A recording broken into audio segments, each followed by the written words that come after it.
V'yomer el Moshe.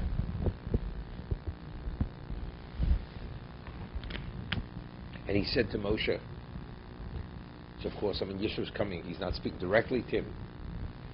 So Rashi is al yidei shliach, through an agent. He said to Moshe, Ani chosencha Yisro bo yilecho. Your father or Yisro are coming towards you, or to you. V'yishtcho shnei bnei imo, and your wife, and your two children with her. Okay. We'll leave it for the rabbi. Ani chosencha Yisro. And he makes the Mishaberach. Yotzi Chavot Seho. Imeina to Yotzi Begini. If you're not agreeable to come out on my behalf, say Begin Ishtcha. You should come out on behalf of your wife. Imeina to Yotzi Begin Ishtcha. And if you're not willing to come out on behalf of your wife, say Begin Shtei Vanel. You should come out Begin Shtei Vanel. What's this all about?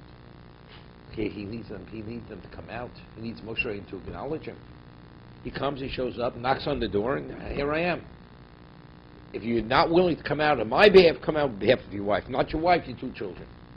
And what does he have to say this? What does he need this introduction for? I'm coming. And if you don't come for me, come for you. What does Moshe have to come? I mean, why? So evidently, he's requesting he should come. It's important that he should come. Why is it important he should come?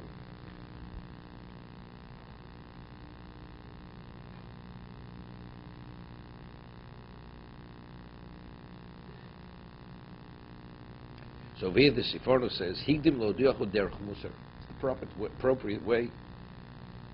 Laman yuchal hochid mokum mishivton. He should be made aware in advance to prepare a location. Not suddenly you show up. A host. You tell the host before you're coming. Otherwise, it's a burden for him. You should have time to prepare properly. Ka'omram al tikonis beso pisom koshla bischavercho. Shouldn't suddenly enter into your home, definitely not into the home of your friend. Well, there it's for other reasons. Over there it seems to be, it's a question of the person may be doing something very private. It's not a question of preparing properly. But over here, if you don't come out to it for me, but Rashi is citing a different chazal. It's to come out to, and we, of course we see the Yetzer. He did come out towards him, right? Is it possible to connect what we did yesterday? If he said, I'm going there because of the things that I heard, the miracles I heard, the battles that I heard, and now all of a sudden it's not what Hashem did, that's the reason I'm coming. It's, I'm coming, so, come for me. Come for your kids if you don't want to come for your wife. What's he have to come at all? What does he have to come? Well, I'm saying the mindset here, he said he has all these... He has all these lofty ideas. I'm coming because I heard what Hashem did. No. And all of a sudden it's come from me. In other words, the Gaiva part. Again, Gaiva? Whenever I speak about Gaiva, Yisro, the Torah adds a parsha for him and you tell me Gaiva? What kind of Gaiva? The man in Vayishli, why is he coming? I'm asking yesterday, because we said yesterday, he said in his mind he had all these lofty things. The lofty things are still in his mind. So why doesn't he say it to Moshe? He hasn't gotten to it, I understand. He's informing Moshe he's coming through an agent. So Why should he tell Moshe through an agent?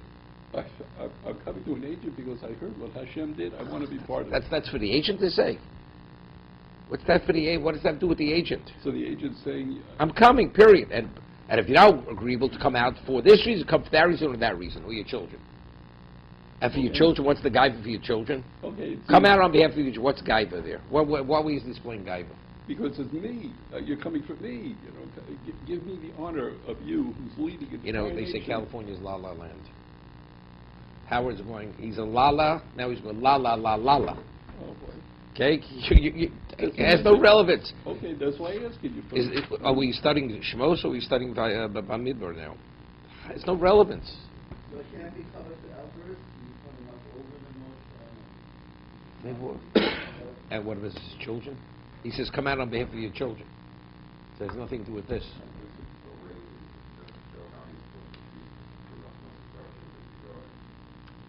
He's teaching Moshe Rabbeinu. He's teaching Moshe Rabbeinu how to do Or Hachnos Orchim. Yeah. doesn't it?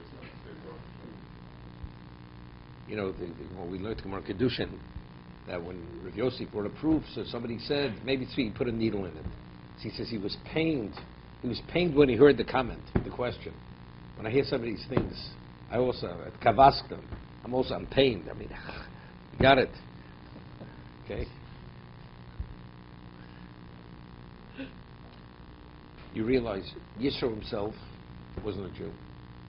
Moshe's wife wasn't Jewish, initially. She was a Midianite. His wife was, who were his children. By Moshe going to acknowledge them, although he was an idolater, all that, that brings him to a level that he's valued. And he's valued, his daughter's valued, his children are valued, his grandchildren are valued. That's the value of coming out. Moshe Rabbeinu, who because we see, it says, the greatest covet in the history of the world that two people has were Yaakov and Yisro. Because it says Yosef was the viceroy. When he came out to greet his father, all the ministers came out. And if the ministers came out, the masses came out. So how many people came out to see Yaakov? Millions of people. So if Moshe comes, Aaron and his children came, the princes came, millions of people came out to Yisro. Because if Moshe comes, everybody follows. But what does that say about Yisro? That means he's being acknowledged. He's being acknowledged for what he is. If he's acknowledged, his wife has value, and his children have value, his grandchildren have value. Because in a certain way, he has a negative representation, Yisro. He's a Kohen. He's a Kohen Midjan. In his past, he was an idolater. Somehow, maybe we shouldn't value that type of person. Because if you value the person who has a background of idolatry, it may have some kind of negative, maybe we should try to sweep it under the carpet. But Yisro understood. It's important because Lady Yisro advised Moshe Rabbeinu regarding setting up the judicial system. All of a sudden he's seriously advising him. So evidently, but to what degree does Moshe esteem and revere his father-in-law? He went out towards him. And Yisro understood this in advance.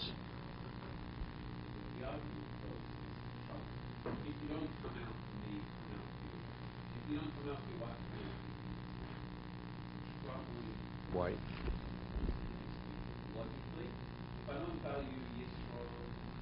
Tzipor was special, independent. Person has his wife special. He can't tolerate his father-in-law. What does one thing have to do with another? No, so there's nothing. No, because he represents idolatry, Yisro. Tzipor doesn't represent idolatry. And if Tzipora is the daughter of Yisro, but the children are the children of Moshe. Even though he says, say begin Shnei von Necho.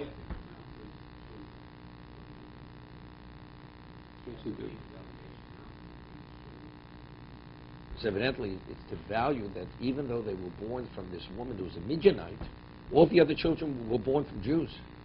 Right? In terms of pedigree, they were all from the Shvatim. Moshe Rabbeinu, his children not from Shvatim here. She's from Comfort. Vayetze Moshe likras chosno. Moshe went out towards his father-in-law.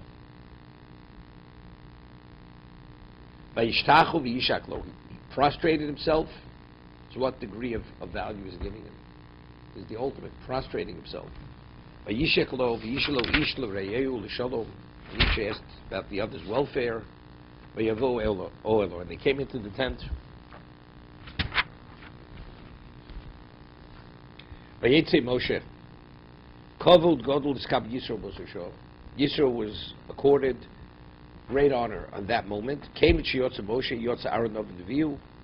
Umisha Hu Shero Selu Yotza Bo Yotza is a possibility. Many saw that these people going out, did they not follow? Vishtav Yishalo, Eni Odei Mishtav. It's a Gemara. It's not clear who bowed to who. Did Yisro bow to Moshe? Or did Moshe bow? Kishu Ome Ish L'Reyu, Mi Kori Ish. Ze Moshe, Shenemar, Yish Moshe. It's interesting. We don't know who bowed to, but it says, Vayishalu Ish. Now who's the Ish? Ish is Moshe. How do we know Moshe? Over there it says, Ish Moshe Onav. The Pasuk is quoting Ish Moshe Onav Miod. it's within the context of humility, we're calling Yish. Here, you think the person's homosexual. That means he's unassuming. That is the Yish. Yish is a person of status. Who's the person of status? Right? The person who's humble, he's the one of status. So we speak about quality. Quality human being. What's a quality human being? It's not how much money you have or how much noise you can make. Right? No, nothing to do with mensch. No, it's nothing to do with a mensch. Okay?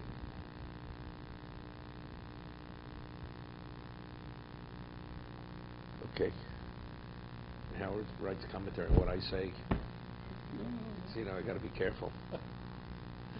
I say Yish, he says mensch. Okay.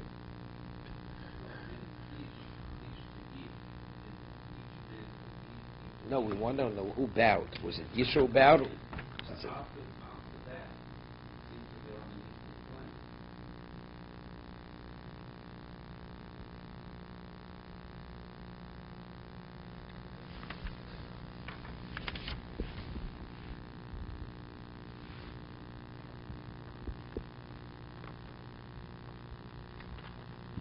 And from the Sifron, it seems to be it's a question of Melech Shemach L'Kvodo. A king is not permitted to waive his honor.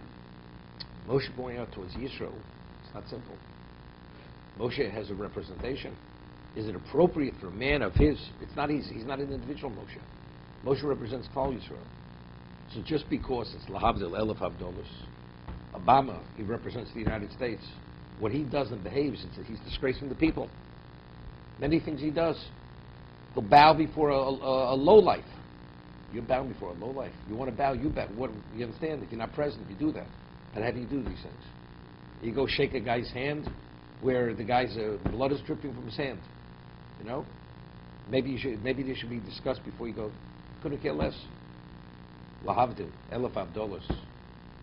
Infinite distinction. Moshe Rabbeinu represents Klal Yisrael. How does he go out and acknowledge Yisro? Past pagan, because it's his father-in-law, so what? Moshe is not an individual here. Moshe represents Klal Yisrael. Does he have a right to compromise in their honor to recognize, to go acknowledge Yisro?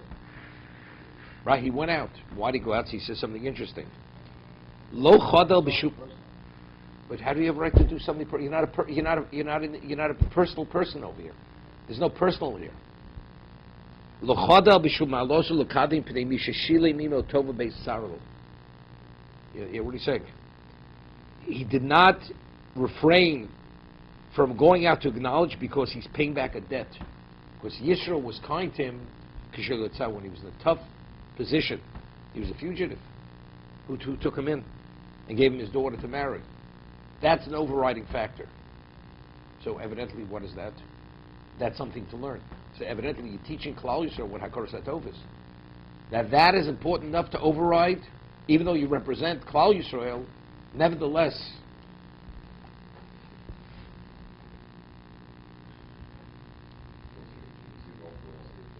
it depends. If it's to teach them something, yes. We find that Yoshaphat, Marthi and the Makos, this is what he would see. Talmud Chacham, he would descend from his throne, and he would embrace the Talmud Chacham and kiss him and say, Rebbe, Rebbe, Mori, Mori. How do you display such affection?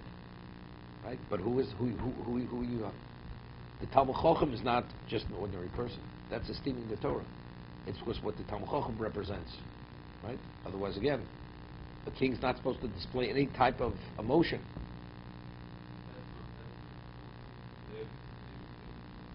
No. So here it's also a concept. Here it's a Hakor Satov.